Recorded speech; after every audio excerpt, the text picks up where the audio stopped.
मी सुधाकर काशीद, दैनिक तरुण भारत, कोल्हापूर। बहुतेक कोल्हापूरकर दसरा चौकातील सोने लुटण्याचा सोहळा पाहण्यास येतात, पण त्यानंतर एक वेगळा खूप धार्मिक विधी या पंचगंगेच्या तीरावरील मंदिरांच्या परिसरात होतो। आपण पंचगंगा नदीचा घाट पाहतो, शिवाजी पूल पाहतो। पंचगंगा नदीचं इतर सगळा परिसर आपण आपल्या कोल्हापूरकरांच्या डोळ्याखाली आहे, पण ही पंचगंगा नदी काठावरची ही समाधी मंदिरं म्हणजे एक खूप वेगळं असं इथं वातावरण आहे। खूप चांगल्या आणि जुन्या बांधणीची इथं मंदिरं आहेत।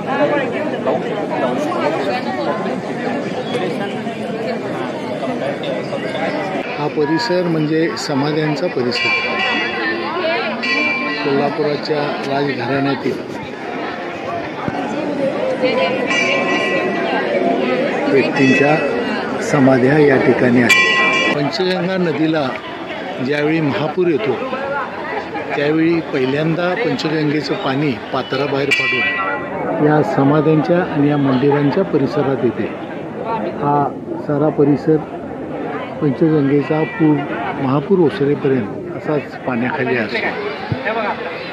पंचगंगा नदीच्या काठावरील हा रंकभैरवाचा ओटा। या ठिकाणी रंकभैरवाची पालखी थांबली जाते।